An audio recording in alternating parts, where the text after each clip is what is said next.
Hello दोस्तों, कैसे हैं आप लोग? ठीक हैं। आज की वीडियो में हम डिस्कस करेंगे डॉक्ट्राइन ऑफ रेस जुडिकेटा। हम देखेंगे कि इसका क्या मतलब होता है और दूसरा कि ये अगर सवाल आपके एग्ज़ाम के अंदर आता है तो इसके अंदर क्या क्या चीज़ें आपने लिखनी हैं।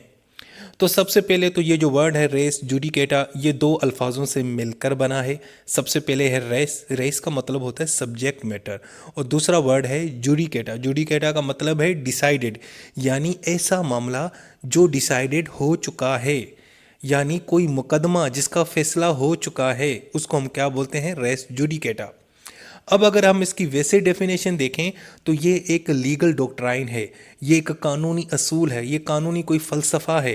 ठीक है, ये कोई लीगल फ़िलासफ़ी है, जिसका मतलब ये है कि अगर एक इशू या मुकदमा उसके ऊपर अगर अदालत ने कोई उसको फ़ैसला सुना दिया है तो फिर आप उसी मामले को दोबारा अदालत में नहीं ले आ सकते। यानी अदालत में आप ऐसे मुकदमे को कभी भी नहीं ले जा सकते जिसका फ़ैसला ऑलरेडी अदालत ने सुना दिया है। मिसाल के तौर पे आपके पड़ोसी ने आपकी गाड़ी को हिट किया था, आप उसके खिलाफ अदालत गए थे, आपने लॉ सूट फाइल किया था और उसके पे अदालत ने फैसला सुना दिया और कहा कि जी अगले बंदे को कहा कि जी आप जो है ना इस बंदे को कंपनसेट कर दें। तो ये मामला ख़त्म हो गया, फिनिश हो गया ना। लेकिन आप क्या करते हैं, 2 दिन के बाद दोबारा अदालत चले जाते हैं उसी बंदे के खिलाफ, उसी मामले के अंदर, यानी वही गाड़ी के हिट वाला केस के अंदर जाते हैं। तो तब जनाब अदालत क्या करेगी? आपको कहेगी कि मैं आपका मामला या आपका जो केस है वो नहीं सुन सकती, वो आपको मना कर देगी, आपको रोकेगी। क्यों? क्योंकि जनाब ये रेस जुडिकेटा के असूल के खिलाफ है। ठीक है जी। सो ये सिंपल मतलब है इस रेस जुडिकेटा का। मतलब ये है, दोबारा बता देता हूँ कि भाई अगर एक मामला है उसको अदालत ने ऑलरेडी डिसाइड कर दिया है तो फिर दोबारा उस मामले को आप अदालत में नहीं ले जा सकते। ठीक है जी। सो ये जो चीज़ है ना ये बड़ी अहम है, और दुनिया के जितने भी लीगल सिस्टम्स हैं, चाहे वो सिविल लीगल सिस्टम है, कॉमन लीगल सिस्टम है, चाहे वो अमेरिका है, यूके है, इंडिया है, ये हर जगह आपको रेस जुडिकेटा का असूल नज़र आता है। ठीक है जी। इसी तरीके से जो पाकिस्तान का लीगल सिस्टम है या जो इंडियन लीगल सिस्टम है, वहाँ पे भी सेक्शन 11 जो है सीपीसी का, वो जनाब रेस जुडिकेटा के बारे में बताता है। इंडियन जो है कि लीगल सिस्टम है वहाँ पे भी सेक्शन 11, पाकिस्तान में भी सेक्शन 11। ठीक है जी। सो ये जो सेक्शन है ये बड़ा एक अहम है, और इसका एक इसकी बड़ी एक अहमियत है। इससे जुडिशल इफ़िशेंसी बेहतर होती है, और इससे अदालतों के ऊपर जो केसेस हैं उनका दबाव भी कम होता है। क्योंकि देखें, अगर आप हर मामले को एक दफ़ा आपने डिसाइड कर दिया, ठीक हो गया ना, क्लियर हो गया, उसको अगर बार बार आप अदालतों में ले आएंगे तो क्या होगा? उससे एक तो जनाब दूसरा जो इंसान है उसका जो है नुकसान होगा, अदालतों के ऊपर जो है ना केसेस का दबाव पड़ेगा, और दूसरा ये आप जो है ना बार बार लिटिगेशन में जाके एक वक्त ज़ाया कर रहे हैं, अपनी एनर्जी भी ज़ाया कर रहे हैं। ठीक है ना, रियासत का जो वक्त ज़ाया होता है, जजेस का वक्त ज़ाया होता है। तो भाई ये ऐसा नहीं है। ठीक है ना, ये हमेशा याद रखना है। हाँ ठीक है, अगर एक केस है उसमें आपके खिलाफ फैसला आया है और उसके बाद आपके पास अपील कहा के, तो आप अपील में जाएं, यानी वो भी एक किस्म पूरे मुकदमे का एक हिस्सा होता है ना, अपील में जाना, फिर ये वगैरह। आप जितने भी आपके पास ऑप्शन है कानूनी, वो आप जब सारे एग्जॉस्ट कर लेते हो तो, और उसके बाद अदालत कोई फैसला सुना देती है, तो उसके बाद फिर चैप्टर क्लोज हो जाता है आपका। ये नहीं है कि जनाब हर दूसरे दिन उसी मामले के अंदर दोबारा दरखास्त लेके आए, हालांकि अपील भी आपने सुन ली, रिव्यू भी हो गया, सब कुछ हो गया, लेकिन आप हैं कि बाजी नहीं आते। तो भाई ये नहीं हो सकता। सो रेस जुडिकेटा हमें ये सिखाता है, ये समझाता है कि अगर आपका एक केस, आपका एक मुकदमा अदालत में आया था और अदालत ने उसके ऊपर फैसला सुना दिया, तो उसके बाद आपका चैप्टर दी एंड हो गया, केस ख़त्म हो गया, अब उसके ऊपर दोबारा लिटिगेशन नहीं हो सकती। ठीक हो गया जी। सो इस हवाले से जो हमारे पास रेलेवेंट प्रोविज़न है वो 11 है सीपीसी की। ठीक है जी, रेस जुडिकेटा के बारे में बताती है। अब इसकी अगर हम डेफिनेशन देखें तो कहता है कि res judicata is mean to plaintiff who has filed a lawsuit against a defendant and court has made final decision on it. In this case, court does not allow to file a lawsuit against the same defendant for the same wrong. भाई अगर अदालत ने एक फ़ैसला सुना दिया है तो दोबारा आप उसी बंदे के ख़िलाफ़ उसी मामले के अंदर केस नहीं ले जा सकते। हाँ, आप उस बंदे के ख़िलाफ़ जा सकते हैं, लेकिन किसी और मामले के अंदर, किसी और प्रॉब्लम के अंदर, यानी एक ही फैक्ट्स, एक ही चीज़ बार बार उसी शख्स के ख़िलाफ़ उसी टाइटल के साथ नहीं जा सकते। ठीक है जी। अच्छा, ये जो प्रिंसिपल है ना, ये आमतौर पे लार्जर पब्लिक इंटरेस्ट में इसको माना जाता है। इससे ये होता है कि यार मिट्टी जो है ना, लिटिगेशन जो भी हो वो ख़त्म होनी चाहिए, नहीं तो फिर सारी ज़िंदगी जब तक क़यामत नहीं आएगी तब तक बेजान अदालतों में केस चलते रहेंगे। कभी ना कभी तो दी एंड करना है ना हमने किसी मामले के ऊपर, ठीक है। हालांकि अपील का आपके पास राइट होता है, आप अपील में भी जाएंगे, उसके बाद भी रिव्यू रिवीजन वाट एवर जितने भी ऑप्शंस हैं ना, सारे आपने एग्जॉस्ट कर लिए, लेकिन आखिरकार उसके बाद आपका जो लिटिगेशन का जो मामला है वो ख़त्म हो जाना चाहिए। हाँ, फिर अगर कोई नया इशू है तो आप भले बिस्मिल्लाह चले जाएं, 100 मरतबा जाएं अदालत, हर नए प्रॉब्लम में जाएं, लेकिन एक ही प्रॉब्लम एक ही बंदे के खिलाफ एक ही टाइटल में बार बार जा रहे हैं, बार बार जा रहे हैं, तो भाई ये पॉसिबल नहीं है, ये आपको हम इजाज़त नहीं देंगे, यानी स्टेट आपको इजाज़त नहीं देगी। तो ये कहाँ पे लिखा हुआ है जनाब? ये सीपीसी का जो सेक्शन 11 है ना, उसमें लिखा हुआ है, जिसको हम बोलते हैं रेस जुडिकेटा। अच्छा जी, इसमें मज़ीद ये भी है कि if the judgement is final, यानी जजमेंट फाइनल है, बट अगर आप समझते हैं कि अभी भी आपको अपील का हक है, अपील के फ्रेम में आती है, तो भले बेशक जो है ना अपील के लिए बड़ी अदालत चले जाए, लेकिन उसके बाद भी जनाब अपील हो गई, सब कुछ हो गया, तो उसके बाद जनाब आपको फिर कोई मौका नहीं मिलेगा कि आप दोबारा केस फाइल करें, ठीक है। यानी doctrine of res judicata does not apply until the appeal process is exhausted. हाँ, आपने अपील का प्रोसेस इस्तेमाल कर लिया, ठीक है, उसके बाद तो रेस जुडी का आप इस्तेमाल नहीं, लेकिन अगर आप अभी तक आपने अपील नहीं दाखिल किया तो फिर आप उस मुकदमे को दोबारा ले जा सकते हैं बड़ी अदालत में। अगर सेशन कोर्ट ने फैसला दिया था तो आप हाई कोर्ट में चले जाएंगे, हाई कोर्ट ने फैसला दिया था तो आप सुप्रीम कोर्ट जा सकते हैं, यानी आप अपील का जो ऑप्शन है वो तो चलता रहेगा। ये नहीं है कि सिर्फ पहली स्टेज के ऊपर केस सुना और रेस जुडिकेटा अप्लाई होगा, नहीं, रेस जुडिकेटा तब अप्लाई होगा जब आपने सारे उसके जो है ना ऑप्शंस को एग्जॉस्ट कर लिया, विद अपील का भी ऑप्शन इस्तेमाल कर लिया, तो उसके बाद अदालत जो फैसला देगी उसको फिर आपको मानना पड़ेगा, आपको ये नखरे नहीं दिखाने पड़ेंगे, ठीक है जी। अब मिसाल के तौर पर सुप्रीम कोर्ट ऑफ पाकिस्तान ने जो है ना पीटीआई से ना इंतखाबी निशान, जो बल्ले का निशान है, वो वापस ले लिया है। तो अब जनाब पहले पेशावर हाई कोर्ट ने दिया, फिर इलेक्शन कमीशन ने ये वो वगैरह, यानी नीचे वाली अदालत से होके अब आखिरकार सुप्रीम कोर्ट ने फैसला सुना था। अब उसके बाद ये एक चैप्टर क्लोज हो जाएगा हमेशा के लिए, इसमें अब आप दोबारा इसको नहीं ओपन करेंगे। अगर ये दोबारा दरख्वास्त लेके जाएंगे पीटीआई वाले के जी हमें वापस दिया जाए इंतखाबी, तो अदालत कहेगी कि नहीं भाईजान, जाके रेस जुडिकेटिया का जो असूल है वो जाके पढ़ के आए। तो भाई लिटिगेशन का कभी ना कभी दी एंड तो होगा ना, नहीं तो फिर तो सारी ज़िंदगी ये अदालतें चलती रहेंगी और लोग वही प्रॉब्लम बार बार घसीटेंगे, ठीक है जी। इसीलिए ये रेस जुडिकेटिया का जो असूल है वो यानी कि इस्तेमाल किया जाता है और इसको इंट्रोड्यूस कराया गया था।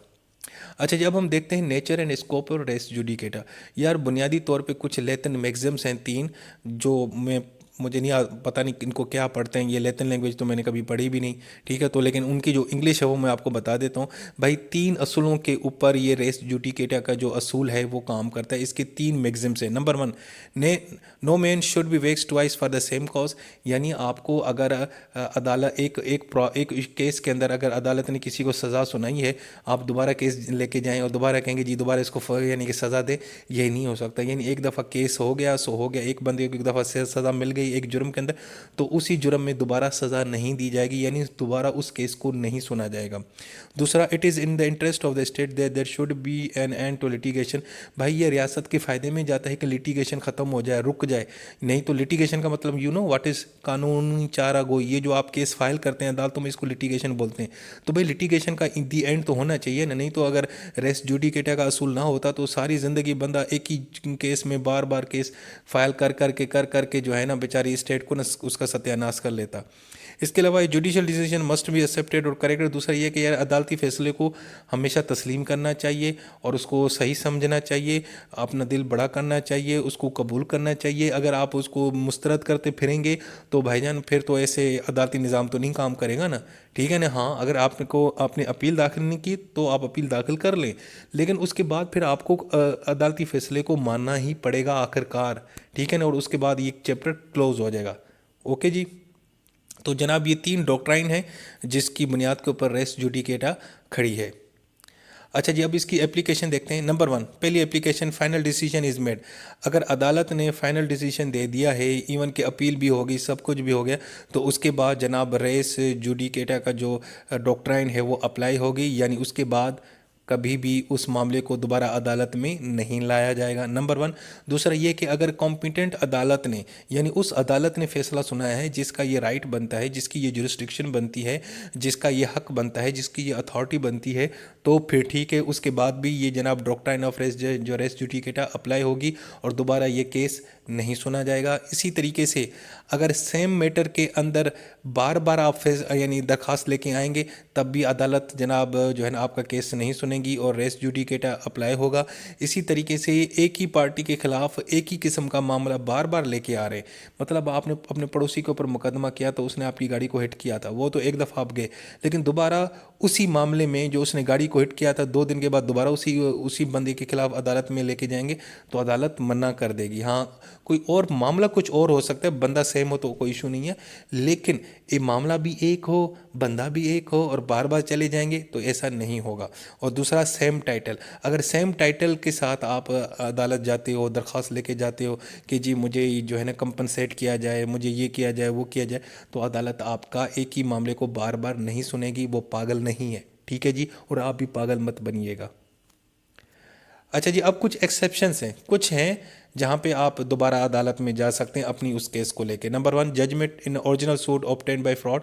अगर किसी ने फ्रॉड करके अदालत से कोई फ़ैसला ले लिया है तब आप कह सकते हैं कि जी वो एक्चुअली अदालत को ना गुमराह कर दिया गया था और उनसे ना टोपी ड्रामा करके फ़ैसला ले लिया गया था, तब आप दोबारा उस अदालत में दोबारा उसी मामले को अदालत में ले जा सकते हैं। दूसरा, इसके अलावा अगर आपकी कोई पिटिशन डिसमिस हो गई थी तो दोबारा आप उसको जो है ना अप्लाई कर सकते हैं। अगर आपकी पिटिशन में कुछ गलतियाँ थी और उन्होंने रिजेक्ट कर दी थी या आपके कागज़ पूरे नहीं थे, डॉक्यूमेंट्स पूरे नहीं थे, तो आप दोबारा जा सकते हैं। इसी तरीके से a different class of action, हाँ अगर आप दोबारा केस फाइल करते हैं लेकिन इस दफ़ा आपकी जो रिक्वायरमेंट है ना वो आप ये चाहते हैं कि मुझे इस दफ़ा ना ये चीज़ चाहिए, आप मतलब वो चीज़ नहीं मांग रहे, वो जो कॉज ऑफ एक्शन है वो डिफरेंट है।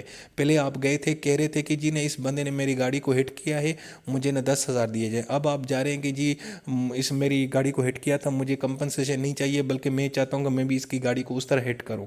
तो अगर ये डिफरेंट कॉज ऑफ एक्शन होगा तो तब आप दोबारा जा सकते हैं, अदरवाइज़ नहीं। इसके अलावा अगर ये देखो, अगर अदालत ने प्रोसीडिंग के दौरान कोई ये फैसला दिया है जिसको हम इंटरिम कहते हैं, या यानी कि टेम्परेरी किस्म का ऑर्डर दिया है, तो उसके बाद भी आप जनाब दोबारा केस में जा सकते हैं। इसी तरीके से अगर किसी ऐसी अदालत ने आपका केस सुना है जिसकी ये पास अथॉरिटी नहीं थी तो जनाब आप दोबारा वो केस कॉम्पिटेंट अदालत में ले जा सकते हैं। इसी तरीके से अगर कानून कोई तब्दील हो चुका है और आपको जिस कानून के तहत आपका फैसला सुनाया गया था वो अब नहीं रहता तो आप दोबारा अदालत में ले जा सकते हैं और अदालत को कह सकते हैं कि जी ये मेरा मुकदमा दोबारा सुने क्योंकि अब कानून तब्दील हो चुका है। इसी तरीके से अगर अदालत के पास भी कुछ पावर्स हैं, अगर अदालत समझती है कि उसने ये गलत कोई फैसला दिया है, मिसकैरेज ऑफ जस्टिस हुई है, ये हुआ है, वो हुआ है, तो उस फैसले को दोबारा देख सकती है, यानी उस मुकदमे को दोबारा वो सुन सकती है।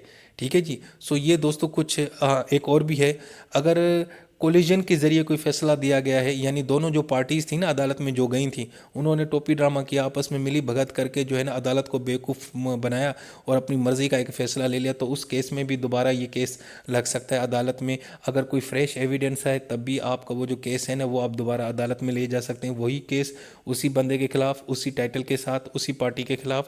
ठीक है। और इसके अलावा अगर जनाब आपके ख़िलाफ़ जो फ़ैसला आया है उससे पब्लिक जो पॉलिसी है वो जनाब मुतासर होती है तो आप दोबारा भी उस केस को दोबारा अदालत में ले जा सकते हैं और अदालत को कह सकते हैं कि हुजूर आला जो आपने फ़ैसला दिया इससे तो बहुत सारे लोग मुतासर हो रहे हैं, तो इसको मेहरबानी कर रिव्यू करें या इसको रिवाइज़ करें। ठीक है जी। सो दोस्तों ये कुछ कंडीशंस हैं जिसमें आप जो है ना ये जो रेस जुडिकेटिया का जो डॉक्ट्राइन है ये अप्लाई नहीं होता, यानी इसका मतलब ये है कि एक ही केस को आप दोबारा अदालत में ले जा सकते हैं, लेकिन कुछ कंडीशंस हैं, एक्सेप्शंस हैं जो ये मैंने आपको यहाँ पे बताई। ठीक है जी। अब हम देखते हैं यार इसकी क्या काइंड्स हैं रेस जुडिकेटा की। यार इसकी दो काइंड्स हैं, एक है एक्चुअल रेस जुडिकेटा और दूसरी है कंस्ट्रक्टिव। जो एक्चुअल है, एक्चुअल तो यही है कि अदालत ने फैसला दिया, केस मुकम्मल हो गया, चैप्टर क्लोज हो गया।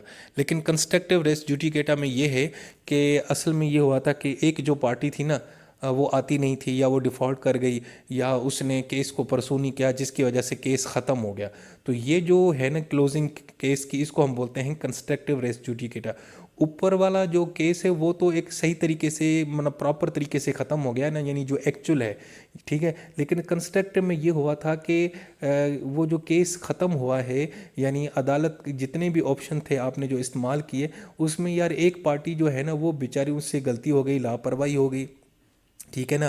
बोले कि उनको अपॉर्चुनिटी भी दी गई थी, ठीक है ना, बट उन्होंने अपॉर्चुनिटी अवेल नहीं की, या उन्होंने कोई सुस्ती की, काहली की, अदालत को केस को फॉलो नहीं किया, मतलब कुछ इस तरह हो गया, तो वो हो जाती है कंस्ट्रक्टिव रेस जुडिकेटा। अब इन दोनों में फ़र्क है। सबसे पहले तो एप्लीकेशन, यार जो एक्चुअल है ना रेस जुडिकेटा, वो इश्यूज़ के ऊपर भी अप्लाई हो सकती है और सूट्स के ऊपर, लेकिन कंस्ट्रक्टिव रेस जुडिकेटा सिर्फ और सिर्फ इशू के ऊपर अप्लाई होती है। जो एक्चुअल, इसके अलावा जो क्लेम की बात है ना, तो रेस जुडिकेटा में तो जनाब जो क्लेम्स हैं ना वो एक्सेप्ट भी हो जाते हैं और डिनाई भी हो जाते हैं, लेकिन कंस्ट्रक्टिव रेस जुडिकेटा में आप कोई क्लेम नहीं करते, क्योंकि यार उसमें आपको एक मतलब एक्स्ट्रा ऑर्डर नहीं जाके आपको एक फेवर दी जाती है, तो उसमें आप ये क्लेम शिलेम नहीं कर सकते। इसी तरीके से प्ली की बात आ जाए तो एक्चुअल रेस जुडिकेटा में तो भाई आपको अपॉर्चुनिटी नहीं दी जाती कि आप दोबारा केस फाइल करें, क्योंकि भाई केस हर तरीके से मुकम्मल और अच्छे तरीके से ख़त्म हो गया है, हर तरीके से क्लोज हो चुका है। लेकिन क्योंकि कंस्ट्रक्टिव जो है ना उसमें अभी भी एक जो पार्टी है उस बेचारी को सही तरीके से मौका नहीं मिला, या उसने लापरवाही की, या खुद वो अदालत में नहीं है, तो आप उनको दोबारा एक अपॉर्चुनिटी दे सकते हैं कि भाई तुम दोबारा इस केस को ओपन कर सकते हो, ठीक है जी। और इसके अलावा प्रिजम्पशन, एक्चुअल रेस जुडिकेटा में कोई प्रिजम्पशन नहीं होता, कोई हम चीज़ को प्रिज्यूम नहीं करते, लेकिन कंस्ट्रक्टिव रेस जुडिकेटा में हम प्रिज्यूम करते हैं कि चलो यार मान लेते हैं शायद इनके साथ कोई ज़्यादती हो गई, इस वजह से ये अदालत नहीं पहुंचे, या जहाँ इनकी गाड़ी ख़राब हो गई थी, या इनके इलाके में मतलब कोई इशू आ गया था, कोई सैलाब आ गया था, वाट एवर कुछ भी, तो हम प्रिज्यूम करके उस केस को दोबारा सुन सकते हैं कंस्ट्रक्टिव रेस जुडिकेटा में। लेकिन एक्चुअल में तो कोई भी आपके पास ऑप्शन नहीं है। सो दोस्तों ये था हमारा टॉपिक आज का, ठीक है जी। रेस जुडिकेटा बहुत ही आसान और सिंपल एक टॉपिक है, तो इसको आपने ज़रूर तैयार करना है। तो इंशाल्लाह ये एग्ज़ाम में जब आएगा तो आपने फिर यही चीज़ लिखनी है, तो फिर दमादम मस्त हो जाएगा और आपको अच्छे नंबर मिल जाएंगे। अपना बहुत सारा ख्याल रखें। अल्लाह हाफ़िज़।